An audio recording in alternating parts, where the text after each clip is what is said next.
Hello everybody, it's Chibi, and today I'm going to be doing a manga chapter review of chapter 343. Now, this chapter has a lot. Very simple compared to the past two chapters I've reviewed, but there's still a lot going down in this chapter. And we find out some motives of Pariston. We find out more about his twisted personality, which I'll get into in a little bit. But first things first, I want to talk about Leorio. Leorio, right when the chapter begins, we find out Leorio is being nominated to be a Zodiac. He is actually joining the Zodiacs. Cheadle calls Leorio and saying, you need to be a Zodiac, and, we made arrangements for you can be a Zodiac. Pretty much, that's where the chapter begins. I'm like, holy hell! Leorio is being a freaking Zodiac. Now, the first thing I thought, okay, Zodiacs are supposed to be extremely strong. That's what I thought. I mean, you have Mizai, you have Pariston, Ging, you got so many crazy people in the Zodiacs. All of them are crazy strong in different aspects of them. And I was thinking, why would Leorio be invited into the Zodiacs? What importance does he have? Why? We know for a fact Leorio is not that strong. Let's be real here, everybody. Leorio, from what we have seen, is probably the weakest out of all the main characters we have. He is. Yes, we saw his nin ability to where he made some form of portal and punched Jin in the face, but still the point of it is that he is definitely not that strong. The only way I see why Leorio is going to become a Zodiac is a couple of reasons. It's because of the events of the chairman election arc. I think the reason why is since technically Leorio has no prior connections to anyone in the organization or the association. He has no connections at all. Nothing to do with Pariston, Jin, anyone. He has no connections. He's like his own man. And since he also caused a big stir in the chairman election arc and, punched Jin in the fucking face, the real reason why I think he's being asked to become a Zodiac is because he knows how to do speeches, he's a nice good public face, and everybody technically likes him. So I think that's the real reason why he's actually getting Zodiac status. I'm just going to say right now, from what I can understand from the dialogue and from my Fury Craft, and I want to say right now. Anyways, with the entire event of Leorio being a Zodiac, Cheadle mentions something in the beginning of the chapter, states that you will be joining us on the Dark Continent Exposition. Now, you don't necessarily have to do this. Cheadle's not specifically forcing Leorio to do it, and this is the option Leorio is given. You have Cheadle mention saying, there is great benefits going to the Dark Continent. You'll have massive improvements, and you'll gain some power and stuff like that. He'll gain a lot of improvements to his medical career and stuff like that, and pretty much he finds out if he takes this job, he will not get any payments, any money whatsoever. And as we know, Leorio's always been a money type of guy. Since the very beginning of the series, since he was first introduced, Leorio's always wanted money. That's what he cared about. I remember that dialogue. Well, at first I thought he was going to turn it down. But we find out he actually changes his mind and decides he will go because this is an opportunity he will never have again. It's an opportunity he cannot miss. And I'm like, holy hell.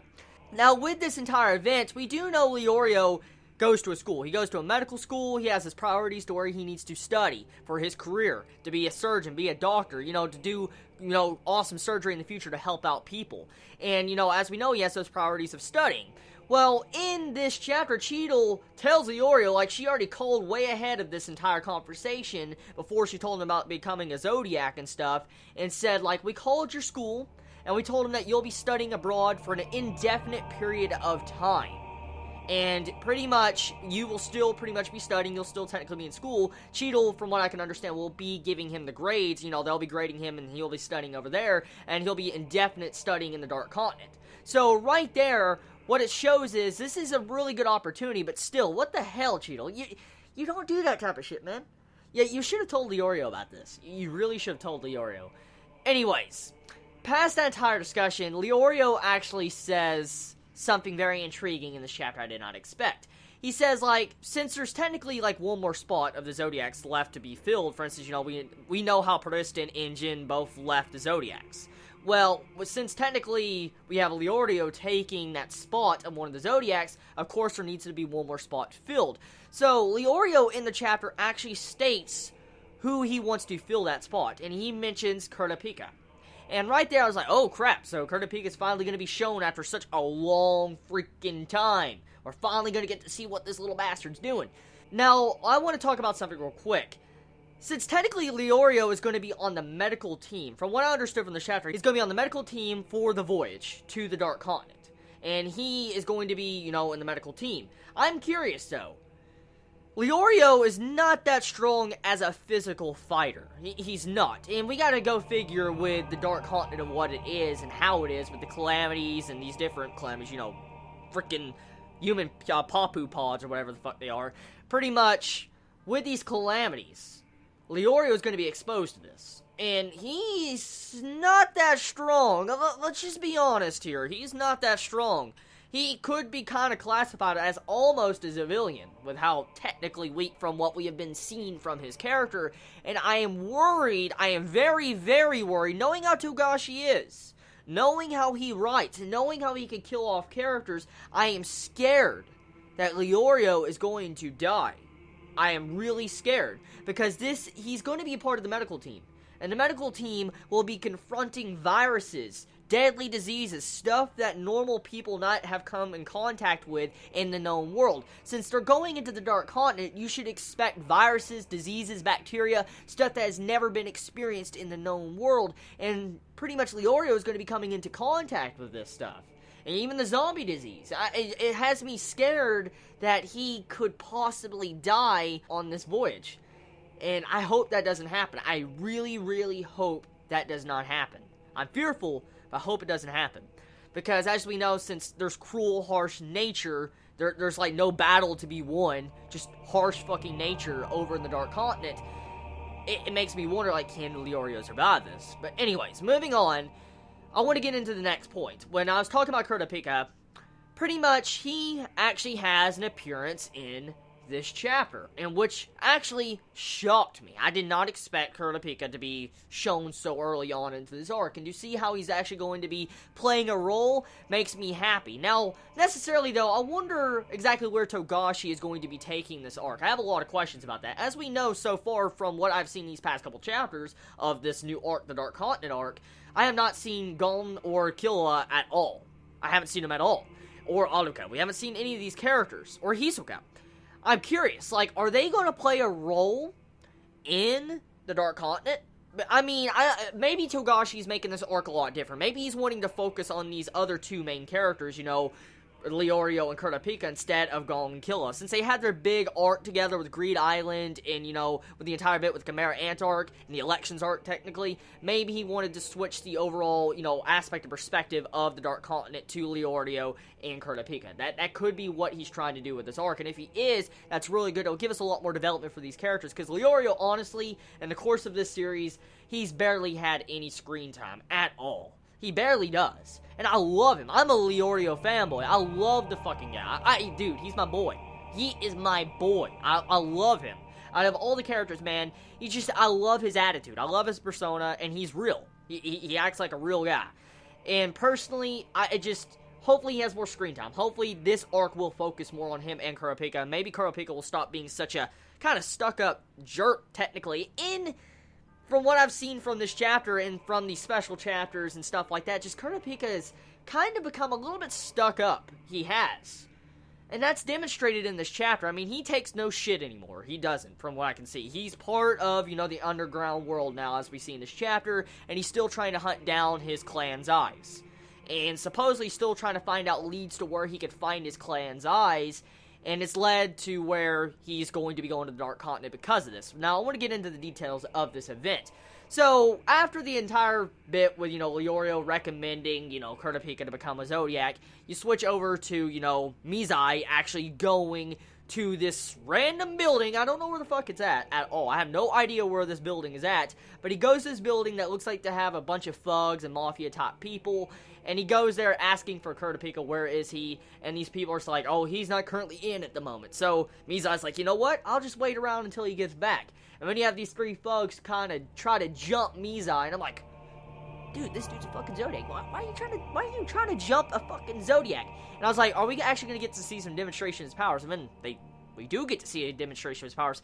From his powers, from what I can see, is that he actually can restrain people. Mizai can actually restrain people that are trying to attack him. Like, he flips his card. This card has a fucking X on it, and he flips the card at people, and I forget the exact name of the attack, but he flips a card, he says the name of the, attack, and these people freeze. And from what I saw from this, visual effect, you saw this cage around people, but it wasn't actually physically visible without Nin. You have to be able to see Nin. Pretty much, you see this cage around him, and it makes me think, what kind of class is he? There's a bunch of different, powers, technically, that can be considered in that ability he used. So, is Mizai a specialist? That's exactly what came to my mind when I saw that move, actually made in this chapter. I was like, that looks like a specialist type ability. We'll have to see more where that goes, but I'm certain that Mizai's ability is a specialist from this chapter, unless it's clarified more, because I haven't really seen much stuff like that in Hunter x Hunter. Anyways, with that ability demonstrated, you just have Mizai sit down and he's waiting, and the dude's like, oh, Kurapika's just downstairs, I'll go get him, and then Kurapika comes upstairs. And then this is where the entire aspect of the tone of this section changes in the chapter. You have it to where Mizai says, you are being invited to be a Zodiac and join us on the Dark Continent voyage. You can come with us. And you have it to where Kurapika's like, I refuse. Instantly, of course, he would say that. And then you have it to where Mizai says, I heard that you're still hunting down your clan's eyes, and you need to find them. And then Kurapika goes back and it's like, you best be wise to what you are saying. Be wise to what you say next. And I was like, oh shit, the face on Kurapika, that was freaking creepy. Holy shit. Holy shit. Togashi, I didn't think you could draw that damn good. I mean, it's not the best, but shit. Damn. Fucking Kurapika, man. That was a rape face. That was a fucking rape face, man. That was rape. I'm sorry. That face looked like he was going to look into your soul and yank out your damn soul. That's exactly the look Kurapika gave Mizai. And I expected Mizai to be kind of frightened, but Mizai actually shows a level of professionalism. He actually doesn't get scared. He puts on a poker face, and you see it to where he's unaffected by Kurapika's words at all. And you have it to where he mentions he knows where the owner of the eyes that, Kurapika's been trying to find. Supposedly from what's mentioned with the translations, I tried to understand as best I could. From the translations, there was this, place that had a fetish site, or whatever it was. And from this entire event, supposedly this dude had a bunch of eyes that were there, and they were removed. And Kurapika actually wanted to find out who the owner of this was, and Mizai states, he knows who the owner is. And so this piques Kurapika's interest. And then you have Mizai turn around and have some form of irony to Kurapika and say, you best choose your next words wisely for what you say to me. Because, he's going to reveal the owner's name. So I like the entire wordplay right there. The way Mizai just, flipped that entire conversation on Kurapika and got a little bit of revenge at him for what he said to him. So I laughed pretty hard right there. And so you have it to where in the event that the owner of these eyes that supposedly left the fetish site is the fourth prince of Kakin. I think that's the exact... Yeah, I think it's the fourth prince of Kakin that actually owns all the eyes. All the eyes of, Kurapika's clan. And the thing is that this dude is actually going to be traveling to the outskirt islands of the Dark Continent. And so Kurapika is actually going to be getting on a voyage with this dude while they try to go on a voyage to the Dark Continent. And so I'm curious about something. Since Mizai actually told him this information, and we do know now since Kurapika will be going on this voyage to the Dark Continent to, at the very least, get the owner, kill the fucking owner, get his eyes back of his clan's eyes, we know he's going to go. The question is, will Kurapika actually go through with going to the Dark Continent? That's my question right now. Because, you gotta think about this real quick. Kurapika really only cares about his own goal. From his personality that's been shown in this chapter and a couple chapters hinting at it, he only cares about his own goals, his own schemes, his own objective. And what's to say once he probably kills this prince, gets the eyes or whatever on the ship, he kills this dude, drops off at the freaking island, these little outskirts of the Dark Continent islands, he can just go back on home. It doesn't stop him there, since he already knows the face of that guy. So, I'm curious if Kurapika's just going to get up and leave and not even go to the Dark Continent, since now he knows his target. He could go on the voyage, kill the dude, get the eye locations, and just leave. We'll have to see exactly where that goes. But anyways, past that entire section, I do want to mention one comedy point about Mizai in this chapter that actually, I was like, what the fuck? When he comes to the entire building where he's trying to find Kurapika, Well, he comes in the building, he's like, I would like some coffee. You don't need to give me the milk, I can get the milk myself. And I'm like, wait a minute, wait, he's a fucking cow. Mizai's a fucking cow. You're telling me he's gonna milk himself? You're telling me Mizai is going to milk himself for his coffee? Not even gonna ask. I'm not even gonna ask. A man makes his coffee because coffee is good. And if you need to milk yourself to make good coffee, fine. Yeah, I'm not judging. I love my coffee, so I'm not gonna judge no man that likes coffee. Anyways, moving past that, let's get on to the big points of this chapter. The biggest point you can get from this chapter is Pariston and Ging's conversation. This is something I was shocked about. Very shocked about when it came to the terms of this chapter. I knew Pariston as a character in the series, in the elections arc. He was fucked up. I knew he was like a very cunning bastard, very intelligent. He was an intelligent person that would just do anything he could to just have fun. And he was bored. That's what was demonstrated at the end of the anime. I remember that. And the thing is that I thought his personality was just like that. He just loved playing games, mind games, stuff like that, manipulating things, and just to have fun. Well, in this chapter, his personality is actually kind of revealed. And really, it's scary to find out how twisted Pariston's mindset is. Finding out about how he truly thinks and how he feels about things, like how he loves things, I'm like, it changes your outlook on his character, and it makes you think a lot differently about how he treats things. For one thing, I want to try to quote this, actually. Let me actually find the quote in my notes here, okay. I want to actually quote what Pariston said to Ging in this chapter about what he feels about love. When I am hated by people, that is when I feel happiness. And then I want to tear apart and inflict unimaginable harm to the things I love. That is Pariston's mindset to love and happiness. This dude was born a fucking troll. He was born a troll. And he's a troll, a damn good troll. And he's sadistic, evil, and cunning. Oh, shit. Dude, a dude that is so fucking bored, he's just wanting to spread out chimeras on the world for the organization to deal with. 5,000 fucking chimeras, just to spread them out. To change and shake things up. Because he's fucking bored, he wants to find a new target. Since he finds the organization boring, technically, at the moment. Pariston. Man, this dude is fucking just bored. Pariston is just bored. That's all he is. He is bored, and he is just doing anything he can to have fun. He doesn't give a shit about anything else. He cares about himself just having fun. Anyways. Past that bit, you have it to where technically Ging and Pariston, how Pariston says we're kind of kindred spirits.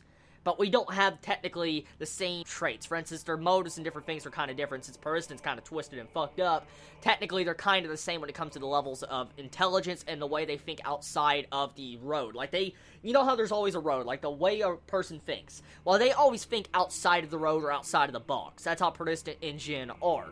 And that's how they're like kindred spirits. That was mentioned in this chapter. And you see this kind of connection with these two characters, it is just insane.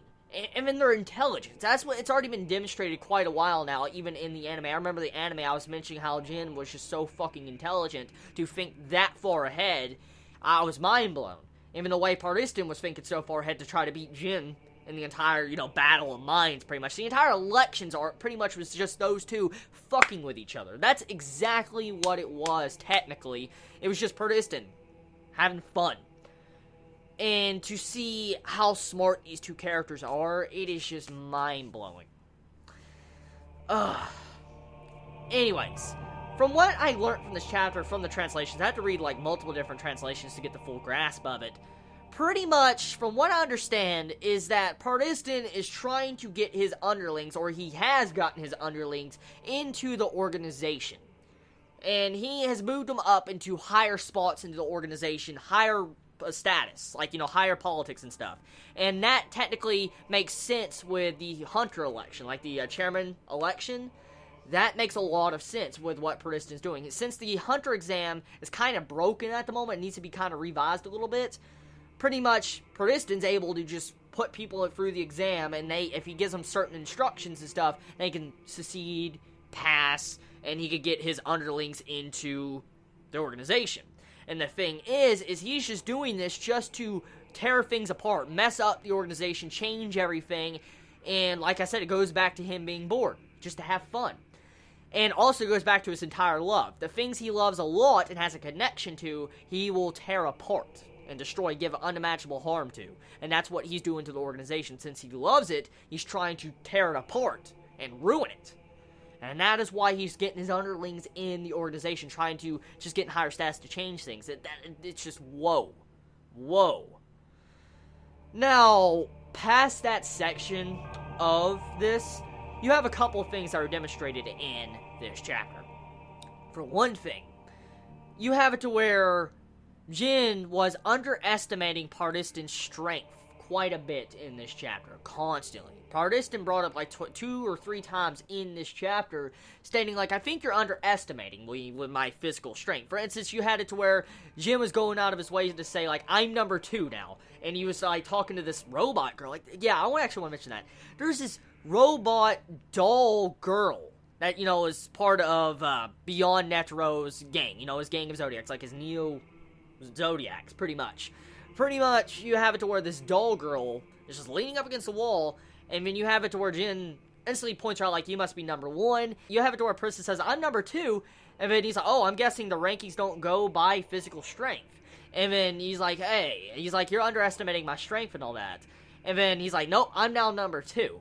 And so, it clearly shows that Pariston's pretty strong, but Jin is a lot more powerful. But he can't just deal with Pariston straightforward. He can't just attack Pariston, from what I can understand, just straightforward physical strength. He has to use these mind games to actually beat him. Because he knows, even if he was to beat the shit out of Pariston, even beat the fuck out of him, he knows he is stronger, physically. Jin knows this. But if he was to beat the fuck out of Pariston, and beat him to a pulp, in his dying breath, he would be laughing from his gut, his stomach. He would still be fucking laughing. Because technically he's stronger in his mind. So, pretty much, the only way to beat Pariston and be stronger technically than Pariston is like mind games, from what I understood. And that right there just is like, wow. Now, there is a little bit of a demonstration to Jin's power, I think, in this chapter. You have it where this dude in this section, this house, like one, I'm guessing, of these fake Zodiacs, of Beyond Netero, come up and try to stop, Jin from being in here. Like, what are you doing in here and all that? And all of a sudden, you have Jin grab this dude by the fucking shirt, like this arm, and he just fucking beat the fucking, oh my god, dude. There were so many hits in that dude's face. I was like, dude, his face that could be unrecognizable. And then I scrolled down, and when you see his face just crunched in, like, oh my shit. His face was crunched in with a big fucking fist in his face by Jin. I'm like, dude, that dude is dead. That is exactly what I thought. I'm like, that dude is dead.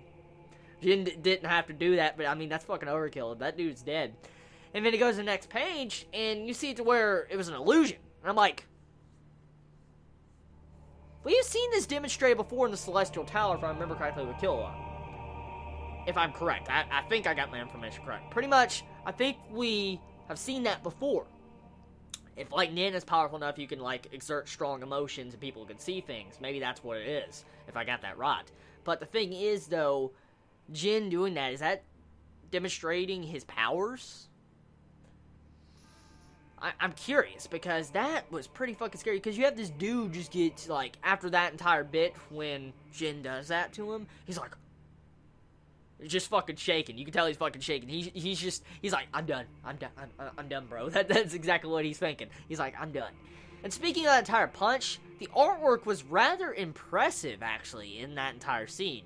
I've been told a lot by people that, Togashi doesn't have the best artwork, but from what I've seen from these past couple chapters, there's not the best artwork sometimes. But I mean, when it counts, it actually looks fucking good. So, At the moment, I don't see really why a lot of people complain about Togashi's writing. I haven't seen scribbles yet, from what I've seen. I mean, I've seen some previous pictures a long time ago, but from these chapters, I haven't seen any scribbling. So, I think this is pretty good. I like the artwork also from this chapter and these past couple chapters. I do want to mention that since I've yet to neglect to talk about the artwork.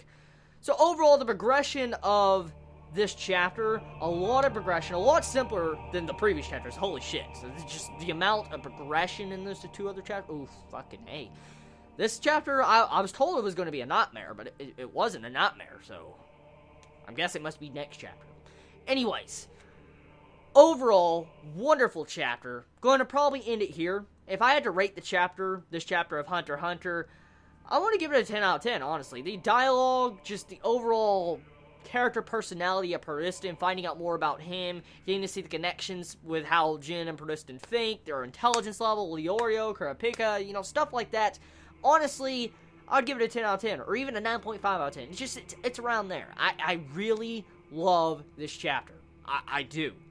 And so, personally, tell me your thoughts in the comments below. If I missed anything, please let me know. Could be translations. I had to read multiple different translations, because all the different fucking translations are saying so many damn different things. Like, go to Manga Panda, it's just fucking different. Go to freaking Manga Stream, something different. Go to Viz, it's something different. I'm like, what the fuck? There's just so many translations, differences between it. It's insane. So, I could have something wrong here. But anyways, tell me your thoughts in the comments below. I love you all so much. You have a wonderful day or night wherever you live. Please be safe. Chibi out.